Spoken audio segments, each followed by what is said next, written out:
XR tools that rule. Building community in the social metaverse. I'd like to present Nava Berg, Deirdre V. Lyons, Ruth Diaz, Vivian Chazen, and Hermes give it to me again, please. Frangoudis. Frangoudis. All right, everyone, enjoy the panel. Hello. Okay, everybody, we're at the last session. I think there's only one more session after this. You made it through 3 days of AWE. Hope everyone alive. Yes, baby. Yes, That's thanks right. for joining us. Hashtag community. So today we are talking about community because community is so special when it comes to virtual reality, augmented reality, the metaverse, XR, spatial computing, whatever you want to call it. It is one of the most powerful ways to connect. So I would love everyone here to introduce themselves and their background. We'll start with you, Vivian. I'm Vivian. I created the Hive VR, which was a VR talk show. It was very meta, where you're inside a game, playing a game on the outside. I don't know, even for me, it's hard to explain. So I did a lot of social VR, and then I moved on to do esports and casting. So I moved around different communities. I snuck in each way. Hello, I'm Deirdre V. Lyons.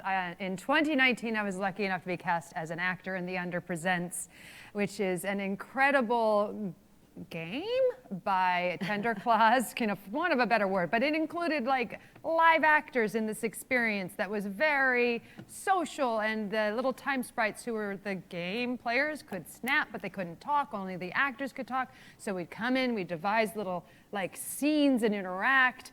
And then I did The Tempest by the same company. After that, I was Corey Fayas in Finding Pandora X, if anybody saw that yesterday, by Kira Benzing, who's, you know, we stand on the shoulders of giants. If it wasn't for her, I wouldn't be doing what I do now, which is after seeing that show, a couple of my friends saw it and they were like, oh my God, we could totally do this. So we did it. We started doing live immersive theater in virtual reality. We did Para as a 20-minute proof of concept. We did Krampusnacht, which is a finalist in the PGA Innovation Award.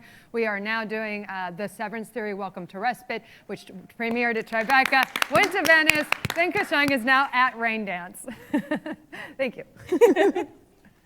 My name is Ruth Diaz, and my brand that I've been growing is called VR Create Connect, which is a community building concept that is about centering diverse voices by fostering collaborative learning.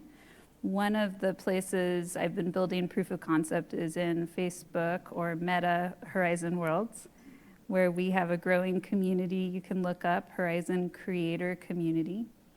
And it's basically a community-built community that is about teaching each other how to build better environments. And in the process of that, I do a lot of educating on the importance of centering intersectionally marginalized people, and how do we actually do that together, and how do we slow down and listen and create opportunities for constructive conflict so that we can understand how our cultures overlap and also how they collide or clash, because creativity can be born from those places. Yeah. Beautiful.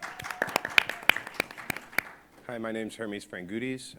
I started my role, or my journey within XR in 2015. I joined Blipper's engineering team in the New York office, and we did a lot of commercial AR work for brands, marketing, that sort of thing. In 2019, I joined Agora, which is a real-time engagement platform as a service, and that means we just specialize in voice and video, real-time communication, that sort of thing, and giving that power to developers. And my job there as a senior developer evangelist is building a developer community, giving people the tools to be able to go out and create the types of experiences that the other panelists are talking about. Yay. Woo! I mean, what a crowd right here. Building community in their tools, in their platform of choice. So I want to start with you, Vivian. Let's define community. What does community mean to you? Because each one of you are in a different genre. So. Oh, well, it's the people that become your friends, that your real life friends are like your virtual friends, but they're the ones that get to know you really on a deeper level, because you don't have that in-person, I don't know, awkwardness. Yes, I'm saying I'm awkward is what I'm saying. No, but you know what I mean? There's like a politeness, but when you're an avatar, you have a different representation. You could really let down your walls. So it's the people around you who are kind of maybe feeling the same way, and you get around a common thing, a common goal, or a common joke, anything like that, or in a place that you can appreciate. And it's really important. You know, people talk a lot about it, and it just seems so simple to do because there's so many existing ones, but there's a lot of tools available to make it better for everyone. Absolutely. What about you, Deirdre? Well, common unity, right? You know, and it could be just like we live in the same town, so this is my community. But you know, in VR, I find that there. So I was listening to some people talking about VR the other day, and they were all like, "Oh, VR is not. It's not social. It's not. You know, if you want to go like to something, you want to do something social, right?" I was like, "You haven't been in VR, have you?" Because like our show, you know, people come in, they hang out, they chat. And then they see a show, and afterwards they go to the lobby and they chat, right? So that there is a community built, you know, in VR just by the nature of being embodied, being present, and being there. And I think, the community you've built is really pretty incredible. I mean, she took me on this beautiful tour of some of the places that they have built, and it's amazing. And the way you draw people out so that they build their worlds that represent, you know, how they feel. Yeah, wow, thank you. You just kind of jumped that onto me. Yeah, well, and I guess I'll reflect back for when you're building community, you're building perspective and you're building empathy. And I like somebody at an earlier panel, I'm gonna steal this, her name was Amy, she said, empathy plus time is compassion. And when we're spending time together and we're immersed in the same experience, no matter what that experience is, if it's built on purpose to create that sense of empathy, it will. It gives us something to kind of work against, but also feel deeply.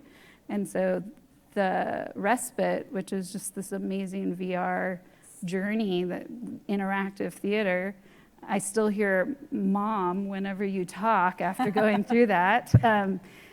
Is very much about building that original sense of what is community, is the family we grew up with. It's that original village, and it elicits that sense of, I'm now a 7-year-old child? So yeah, and I guess to maybe complement that idea of what community is, I came into virtual reality because of the fires that happened last year. And my lungs were burning so badly that I just needed to not feel myself breathing. I was in the Northwest and we had really severe fires. And so the community I met because I was desperate to not feel my own body. And there's been many ups and downs since then. I have traveled to other social apps and taken them very seriously as kind of alternate homes for me and my community. And it really saved me in many ways to be in a space where we all had something in common. Maybe for the first time in virtual reality and virtual community, we had the pandemic in common, and we had massive life stressors in common. It was wild to be standing a few feet away, sometimes from people in one of the worlds we built early on, which was about educating on COVID, and we're throwing around a COVID molecule and somebody's coughing and they're like, I have COVID right now. I haven't stood up for the last, week. And realizing like they could die from this, and yet we can be in community in virtual reality in a giant blood vessel holding a COVID molecule. Like VR gives an opportunity to interact and build what we have in common in a fluid way that I have never discovered in physical reality the same. Yeah. For me, community is bringing people together around a common shared thought. And within what I do for a living, it's more about bringing together developers that have this common shared goal of giving real-time interactions to their users to enable these sort of features. So working with them to get them to understand, hey, it's not just about like putting the video there, it's about giving control to your end user. How do they customize their experience? How do they feel in control of their experience? Because when you dive into the digital world, you give up a certain level of control, right? you're not there physically anymore, so you can't just shut your mouth or like walk away. You have to have the tools in your hands right there to be able to stop that interaction. And doing things like, oh, this person's bothering me, let me just unsubscribe from them and mute them, and things that you wouldn't think about in real life as being something that you need, but in the digital world, you need to have all the power to do that. So it's really important to be able to give people control over how they interact with their communities as well. It's so interesting to hear that, just all the different ways that community is real for each person in each space that they're in. I remember, actually, he's in the crowd, Kevin Ing. He had an XR art animation group, and I would watch him pretty much like in Tavori doing his Christmas contest, and I was like, wow, you can do that in VR? And that's what really created a whole love for the creator community for me. And I was like, okay, this is it for me. So I love that each one of you have such a different viewpoint and the way that you utilize it and how you see it. And that's what community is. It's not a checklist.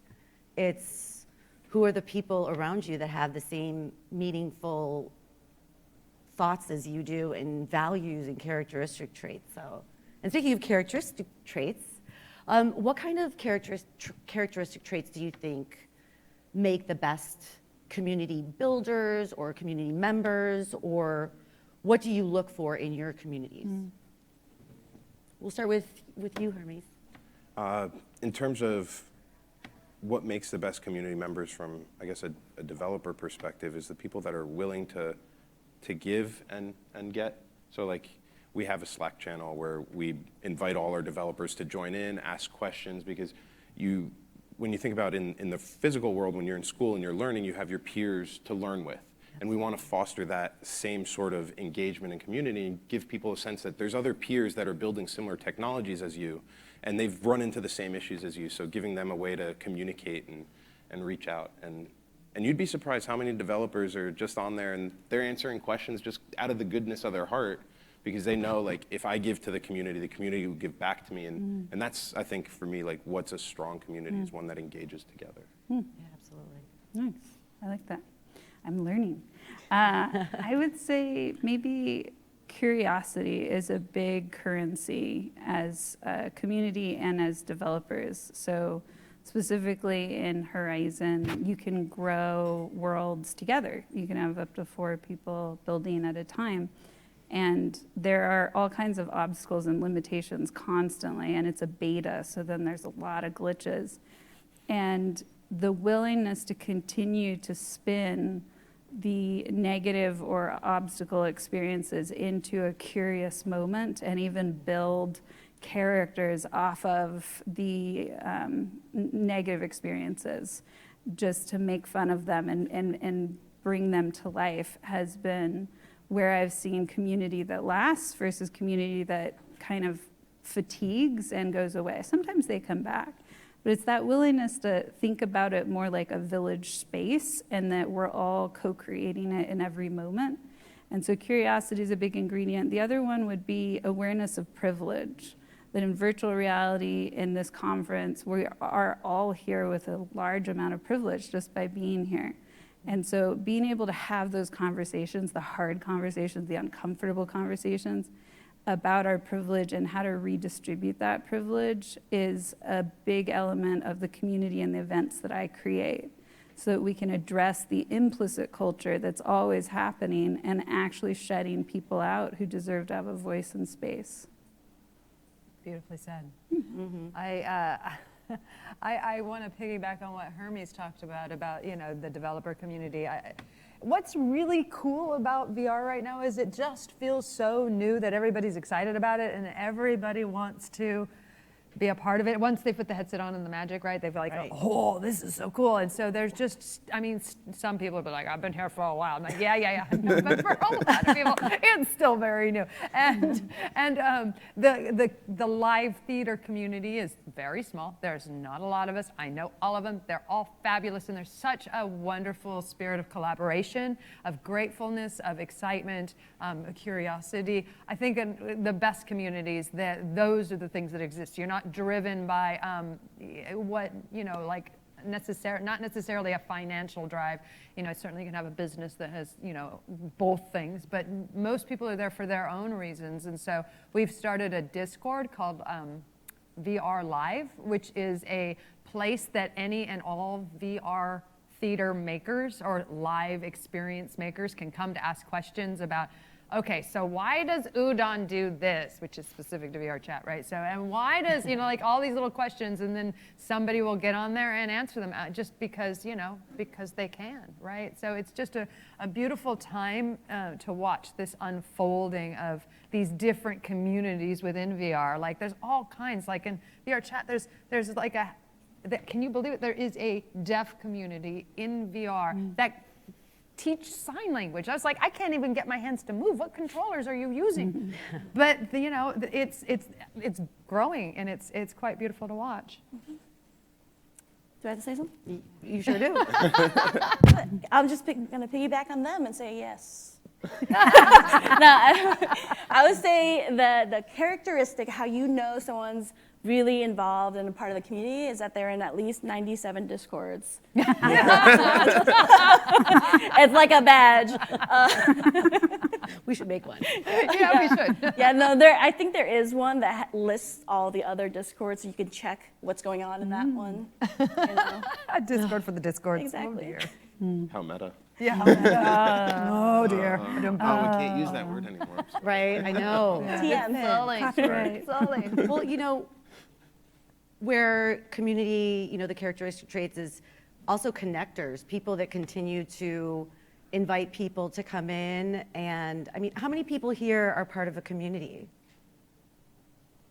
Yeah, or even a neighborhood community. I mean, that's a community too. And what I see a lot of I see these four people do is connecting other people within each channel that they use, each tool that they use to build their community. It could be 2D or 3D. Each way I see them always connecting and bringing spotlight to others so they can feel like they're part of something. So I think that's really important and definitely what each one of these four people do. What I'd love to know from all of you is, tell me an experience when you were in one of your first communities in VR, XR, AR, the metaverse. So what is something that you remember, an experience that you had in a community group? Why don't you start, Deirdre? So, as you all know, I was part of the Underpresents as an actor. And what is crazy about that experience is that very shortly after it was launched, a Discord community, a Discord thing started. And all of a sudden, because you can't talk in the game, they would go to this Discord and they would talk, and everyone in the game looks like a little time sprite, and they would find ways to differentiate themselves. So one would carry around a plant, and that's Faz. That's the one with the plant, right? And then there's Gabby, who would always do the little heart like this to me whenever she was there. And so there was there were so many. Oh my goodness! And they would create this discussion on the Discord about, oh, I saw an actor, and they would all try to get in there to see the actor and then hang out with them. And you could actually track in real time how your show, how whatever it is you did in VR was received by your audience. You could go check. And it was quite an amazing community that grew out of that experience that still goes strong. I even had, when I was doing The Tempest, one of the people who's very well known in VR sent their kid through, who loved the show so much that they after it was gone, they were so sad. So I took them on a little tour, their very own Spirit India tour, and took them around and gave them a farewell as the Underpresents and The Tempest closed. So you do things because it feels good and you like it, and it's a beautiful community to be a part of. How about you, Vivian? Well, there are so many. I'm trying to decide, do I want to make you guys sad? Should I make you guys laugh? Or there's a lot of experience. Okay, so I'll talk about something that the creators all did. So there are a lot of communities. There are people who are the users. They're the ones who are inside and consuming the content people are creating. And that's a great community too. And the community that I think I most cherish is this community, the ones who are the creators. They're for me, like the best supporters because they know how hard it is. You know how hard it is. So you're like in it together and you're kind of just doing this until someone knows how to make money and we're like, okay, yeah, that's how you do it. Kind of a thing. But it's really supportive. And we were like, Discord's too much. Okay, I'm gonna put everyone into a Twitter group. Okay, and blow up your Twitter phone. And we go there and just to post like, hey, I'm doing this thing, can you support it? And then you have a bunch of people echoing like, yeah, and they're paying attention. And you can't always pay attention to everybody, but being able to like rely on people who influence other viewers, it matters because they actually are supporting you. So one project that we did, okay, so if you don't know me, I may ask you, once you get to know me, to do a little dance or sing for a video. So you can look it up on YouTube. The nicest guy in VR, who's German Rifter, everyone knows. He's the nicest guy. Well, he was going through a tough time. So I put everyone into a Twitter group without him. And I said, guys, let's do a little video for him. And so everyone delivered. I thought we were just gonna lip sync, maybe some hand clapping. Some of them, a lot of them sang themselves, or they made videos dancing. And it was so amazing because everyone gave a part of themselves to do it. And then we did it again for, if anyone knows, David Dijon.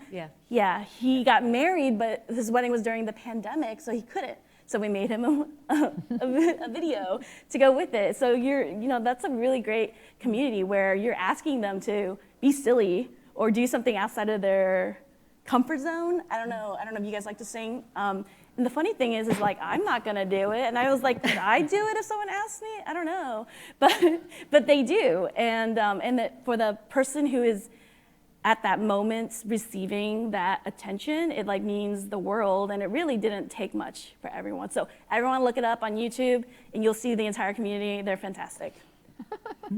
Absolutely, that was a great one. And you're taking the people outside of where you're normally gathering together. Right. So it's even extending that community elsewhere. Like I see community members out here of some of the places that, I'm a part of a community, like Warren, Kevin, Lafia. And it's interesting because, like you said, it's just, bringing people together that are supporting you. So how about you, Hermes? I would say probably an early community event I went to was with my buddy Alan right over there. We were still at Blipper together. We presented at the AR New York meetup, and it was 2015, so there wasn't a ton of people in AR. So getting to sit in a room with people that were doing AR, VR was just so surreal, and then being able to have meaningful conversations with people where they didn't ask you, what are you talking about? They didn't look at you like you had 5 heads. Because back then you'd say, I work in AR or augmented reality, and people would be like, huh? And it was Snapchat didn't exist, so you couldn't even reference face filters or anything like that. So being in a room with people that knew what you were doing and were pushing the envelope themselves just felt so surreal. And then to come here after 2 years in lockdown and see this whole community and how it's exploded from a few hundred people globally dispersed to thousands of people coming together in a single place to just talk about this kind of technology is just amazing to me. It's mind blowing. Nice. Yeah. I've been thinking, I've had so many experiences in the last year and a half of really being immersed. For some reason today, though, I think because we're all talking about perspective and virtual reality and augmented, what we can see, right? One of the precious, really amazing moments I've had the opportunity to participate in is with a man who goes by the name Blind Tony. And Blind Tony wanted to use Horizons to create worlds. And when he posted on social media, there were mostly silence. There were a few responses of good luck with that. And Blind Tony just had such a heart and such enthusiasm that I sent him a message privately and offered to meet up with him and figure out how to teach Blind Tony how to create worlds. And what we found when he came in, I spent many hours with him, was that for the most part, he had a degenerative ocular disorder where he could only see about a foot in front of him with one of his eyes, and the other eye was mostly blind. And he's going to become progressively more and more blind. And so when I took him on some tours of worlds to try to start to understand what he could see and get an idea of the contrast that was best for him and his environment, I had to push into his bubble and be as close to him as possible so he could see where I was.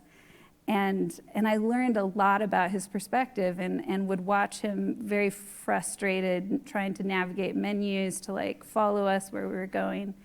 And it was such an amazing moment, gathering a community of developers, world builders together to help me grow a world that blind Tony could navigate.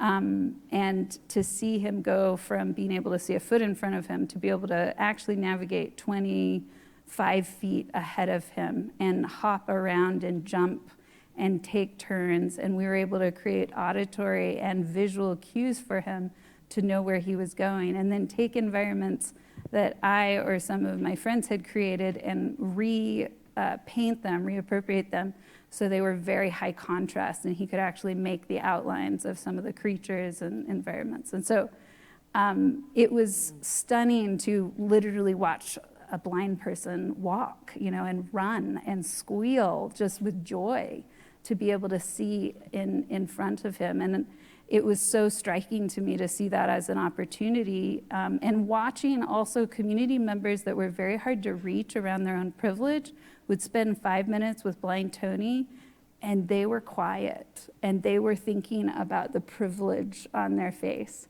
And so I ended up creating a box, Blind Tony's box. You can go into Horizons and find it in a world called Color Rain, which I gave to him as a space for him to hang out with people.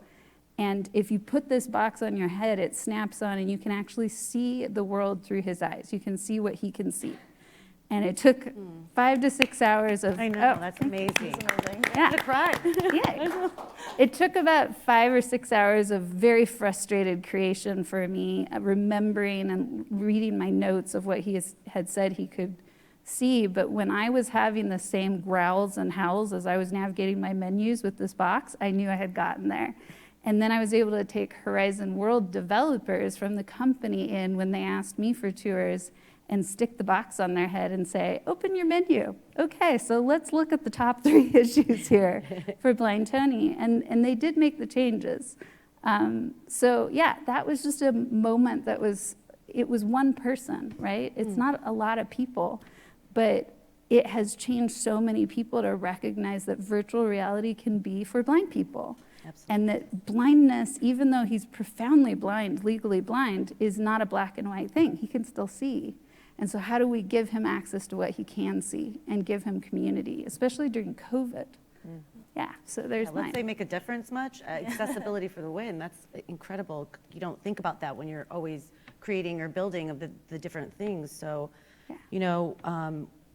with community, it wasn't even an experience that I had, but it was an experience that I saw in December, January, when the Wall Street Bets Reddit kind of came together in a peer-to-peer situation where they were all passionate about GameStop, this retail place, this space where they loved, and some people were trying to take that company down. And together as a community, they rose together and they said, let's do this.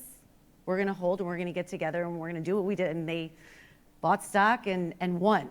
How amazing is that? A community came together to make a difference in not only their lives, but in the companies that believed in them and gave to them. And that is where I sort of, that was my experience, like, whoa, okay. We don't need to do marketing anymore. We don't need to do that much advertising. If anything, let's just put these people on the pedestal and say, what are you doing to make a difference in just your community right now?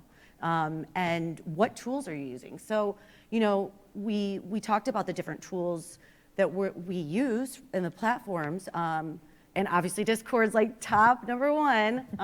But let's go through some tools that you guys use in your daily for community management, in building community. How about you, Vivian? Okay, so here's what you came for, tools. Okay, so there's a few things. One is you can't be someone you're not. If you're not an outgoing person, you know, maybe if you want to be, you can try a few different things, but you shouldn't feel like you have to be something to lead a community, be a part of a community. Another thing is like working on how we listen to each other. It's called active listening, where you allow the person to finish completely until they're done talking, and then you talk. I mean, Oh, sorry. yeah, you know, it's when you're like, yeah. It's like you're excited, which is great, and that happens, and it's natural. But when you're in deep conversations with your community, when you give them that time, they will be really grateful because you aren't waiting to talk. You are listening to them. That's important. When you're asking questions, you want to ask softball questions. You don't want them to just say yes or no, because you want to be like an intrinsic person. You want to be able to draw out something from them so that they can realize what they're here for. You know, so people have a really hard time expressing themselves sometimes, and that's why they're there, you know? And when you and other people in the community listen to them, like actively listen, and then you ask them questions that aren't yes or no. You ask them questions where they have to go into a story about an experience, about something, until you get to the part where this is why I'm here. You know, so that's a really powerful tool that you know, I learned from like a leadership academy, and it was the best thing I could have learned, and it really helped me actually listen to people and hear them. And you know, that's not like a tech thing. All the other stuff is just makes things cool. Gives you different ways to interact. But the community is about the human side, you know. So when the singularity happens, we have a team. That's the point, right? So, but yeah, but that's really what it is like being like a genuine member of that community. And again, don't be who you aren't. It doesn't work, you know. And if you're strange, then be strange. If you're outgoing, then then use it, because it's important, and everyone has like a personality, and you will allow people to get to know who you are, and then it becomes like a real appreciative friendship. Absolutely. And you know, you do casting also to amplify the voices of players and in the gaming and esports industry. What are some things that you use to do that?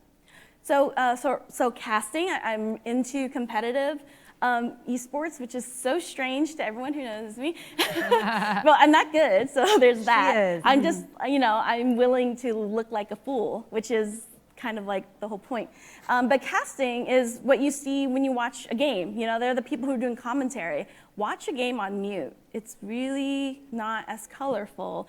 The caster's job is to highlight the play and analyze it, but to also to give them a stage or to introduce people. Like if you guys were at Oculus Connect 6, everyone was wearing a jersey. That was us. We were like, they aren't doing esports this year.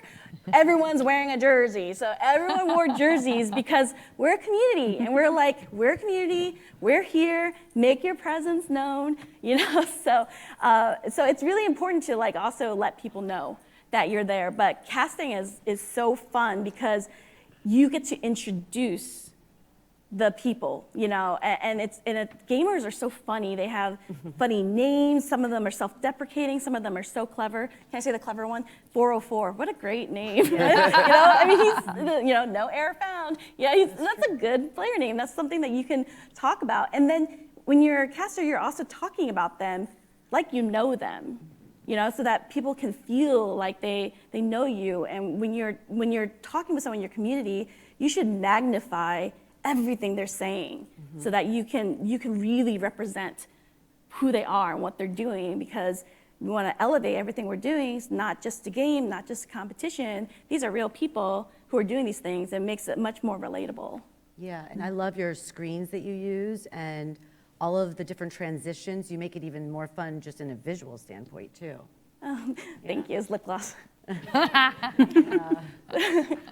Hermes. I use a 3-inch quarter socket wrench. No. A lot of the work we do is around building guides and putting education out there, getting topics that we feel either the developers are asking for or something that just pushes the envelope of the way people look at our technology to be able to implement it in different ways. And then we use Slack to communicate with them and talk to them. And at the end of all our guides, we always invite people to join our Slack community and say hi, raise a question. You know, we're here for them and giving them the ability to understand that we're not just some big corporation. We're a bunch of people that are here to make your lives easier as well as you guys use our tools, right? Yeah, no, definitely. Do you use Figma or Notion, or how do you make your guides?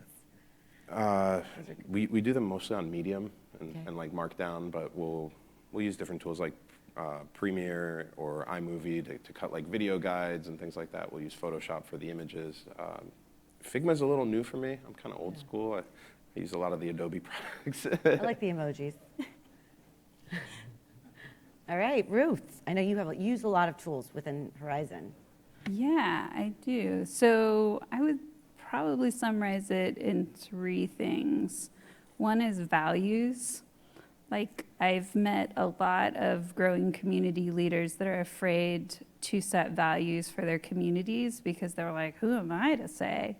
And what I've noticed over time is that by setting values, those values are explicit culture. Mm-hmm. And then they can get challenged and reworked. And so even if you have 3 values, we're kind to each other, we're collaborative, and I don't know, we all wear blue, right? We value blue, whatever that means for you. Like, values set a personality for your group, and they allow the group to become active in resetting and rewiring those values.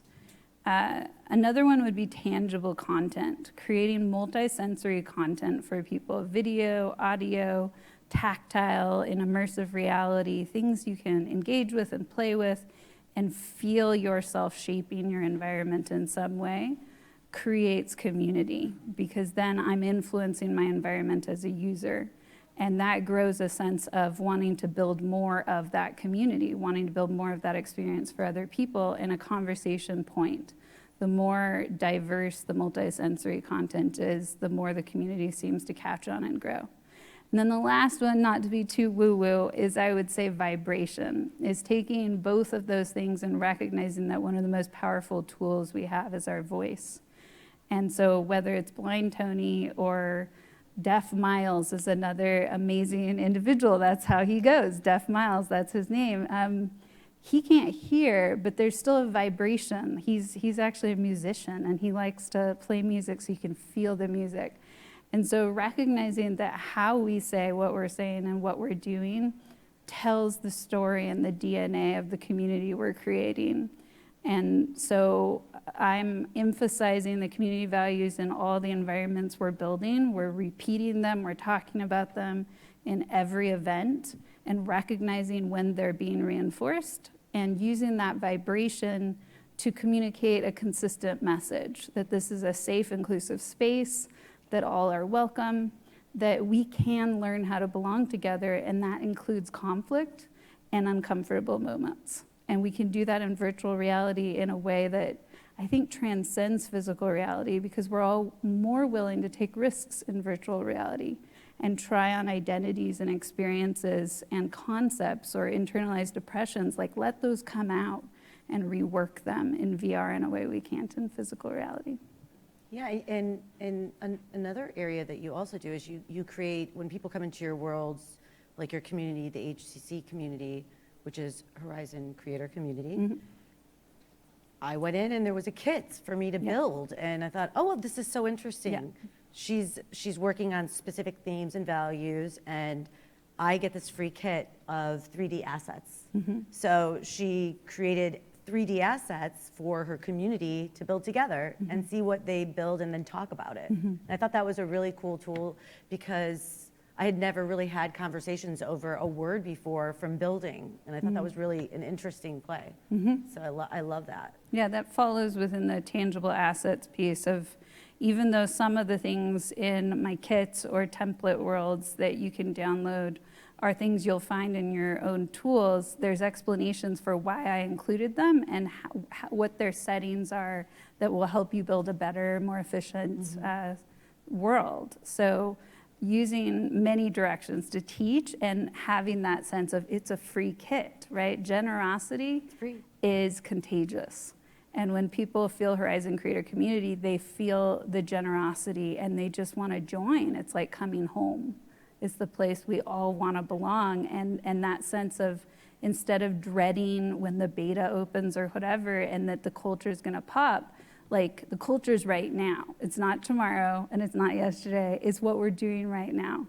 And if we're continually investing in it, then we have made it explicit. And so part of that is being generous with the things we create. I love what you were saying about like how the anonymity of VR and being at their homes in a safe place allows people to do and open up in ways they wouldn't necessarily do in real life. And I do find that to be the truth when people come in to see our shows. My mom has a gazillion tools in her kitchen to make her dinner, right? And they're all underneath the cabinet, just like in a appliance graveyard, right? Just give me a knife. I want to chop the thing up. I don't want to have to chop it up to get the choppy out to chop it, then have to wash all that stuff, right? So the tools that we use tend to be just like the tools you would expect to use, right? So we use Unity, Blender, like the Udon thing that is connected with VR chat. It gets a little crazy because we'll have the Discord in one ear and we'll have the headset earphone in another ear and the headset on and tethered and doing all the show and stuff. And you're like, it's all these different things that make it go. We use Canva and Photoshop and all of these things, right? There's no magic tool or bullet to make it go. You just there's many tools you can use to make it go. It's just which one you know and is your preference. But really what it all comes down to and what all these guys are talking about is it's really us and you, and that's the magic tool. And time. I think time would be another one I would add, is because it's the most precious thing we have, which seems ubiquitous like air and water, so we don't value it, but we should. It is something that is incredibly valued, is where we choose to spend our time. I'm going to add another tool. In your community, you should have someone who is good at audio. You should absolutely. Audio is so difficult, and it is such a difficult art, and people take it for granted. The audio, like the spatial audio, the proximity audio, but also what you were talking about being in one ear and the other. That was one of the things that I'm quite proud of in the Hive, was when you're in a VR studio, it's not like the same as Jimmy Fallon's studio. First of all, we're cooler. Secondly, they tell you when to laugh. For me, I gotta tell jokes, and I know they're laughing, but they're muted. So They tell laugh track. I know they're laughing, but that's what I mean. Having an audio person funnel the sound in the right way so that you're listening to both, and that you can engage with people on the outside and bring them in on the inside. That's how we were able to go from all these different places, but we're streaming it into AltSpace alone, but I'm still talking to people back in AltSpace, even though I'm in Sansar. Yeah, that was an interesting one when you went from AltSpace. I'd never seen it done. This was a couple years ago when she portaled through different social VR platforms. It was AltSpace, VR chat, Sansar, Orbis. Oh my gosh, yeah, that's right, Orbis. And there was one more. There's a few more. Oh, the breezy boat, something like that. But yeah, shout out to the audio people. I mean, those are that's a real thing, guys. You guys up Yeah, there. definitely. Yes, the audio people. Over there, right over there. There's no community. Yeah, I definitely agree with that. Another area of tools for me is, because I'm such I like to make sure that there's things to give away, because I had an experience with AR/VR Women, where Ava Lyons, she did this talk a couple years ago, and she was an amazing community builder. She would get things from brands like Oculus and Facebook. She would get tickets to shows, to conferences. She would get items, and she would give it away to her community group. And I thought that was really a wonderful way. I mean, that's how we met from VR to IRL, and even us. And some of the people in here I've never met in real life, and now I am. It's really cool. But I think, anything you get, sharing it, because you're getting it, you're growing because of your community. And we are only stronger when we're together. Joanna Popper said this at her talk, was it yesterday? I was sitting next to Dawn, and we were just thinking, yeah, stronger together, exactly. We are more powerful as a community together than apart.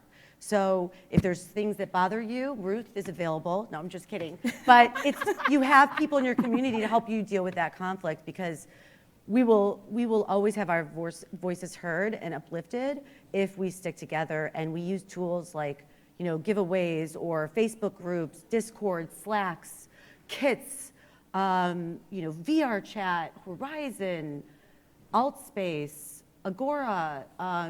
It's an interesting way when you think of all of the tools that you use as a community member, or even what you get in a community. That takes a lot of time, as they said. And I think that, like Google Sheets, Google Slides, interactive surveys to make sure everybody's feeling part of the group, or, Kevin, you used to do a lot of great things. You would ask questions and then follow it up with a video after. And Warren Reed, he's in the crowd over here, he would break the news. And he was like a news reporter and sharing it with the community, how he's using the tool and being creative together as creators, because stronger together.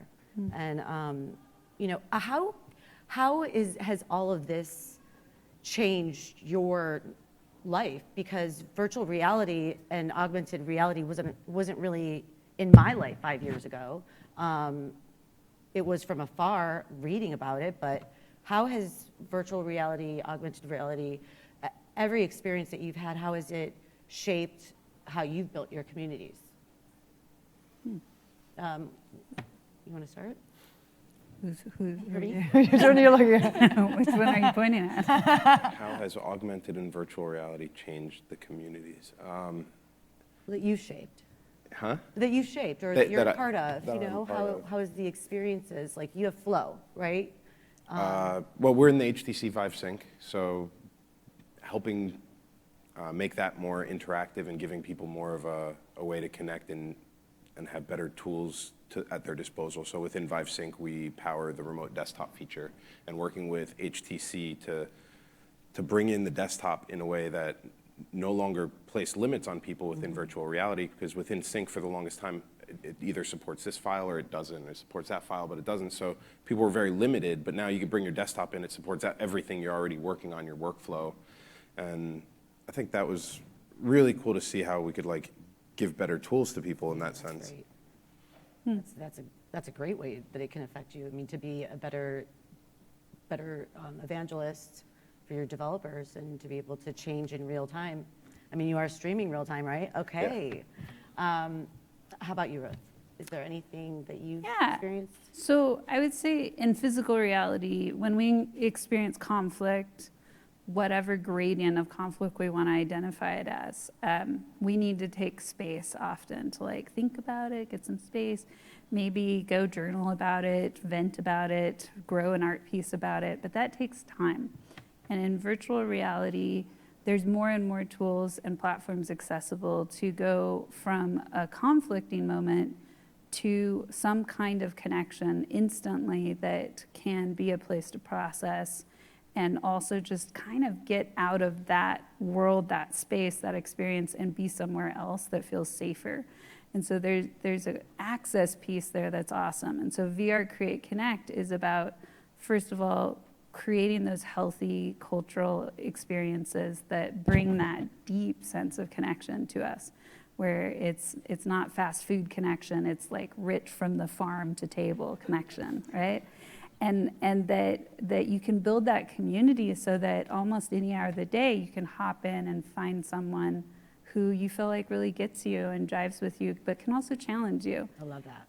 The other direction is if I'm experiencing stuckness in my creativity, in my flow, then VR gives a lot of different tools to find that flow again by going and being playful on our own or with each other, and also going to create. In creation in VR, it costs nothing for the most part, a lot of free platforms. So making mistakes is like bringing us back to our childhood when we were all scientists and when creating was making mud pies and misusing our resources constantly because we didn't know what they all meant and dropping things on the floor. And in VR, there's so low consequence to that creative process that you can remember your flow and you can get awkward and make it messy and bring it back. And so when we experience conflict going into the creative and also into the connection and kind of an infinity loop of that, I think VR does an amazing example of resetting us so we can come back into physical reality and be back in our center. I also feel like it makes the world smaller, right? Because, you know, now we're doing shows for like Global. people in Turkey and Singapore, and we're all in the same room together, hanging out and Absolutely. hearing about what things are like for them, and, Yeah. you know, time zones. But everything else is great. And then, of Time course, the fact that there's no gatekeeper, or there's not many gatekeepers here, right? Not many gatekeepers. So all of a sudden, we started like a year ago, and all of a sudden now we're at Tribeca and Venice. Like, that's changed my life and all of our team's lives, and Absolutely. it's an incredible opportunity. So come, jump in, hang Yeah. out with us. Defy distance. Yeah, Defy when you say distance. time zones, like I've been in VR meetings that are 11:30 at night. Normally on like a work call, I'd be like this on my video off, just like trying to stay awake. And then you put the headset on, you're sitting in the meeting, and it's like, wow, I'm not tired at all. This is actually like really fun. That's This a is problem. engaging. Yeah, that's You one know? of my problems with VR. Once I'm in, I'm like, what happened? A little too engaging. Is it 1 o'clock in Time the morning? warp, Right? Okay, yeah. yes. But how about you? How do you feel VR has changed you? Well, okay, well, I could talk about this for a lot, but I'll just mention it briefly. But for me, I was going through a really tough time in my life. And then when I went into VR, I realized that I wanted something different with my life. So I got divorced.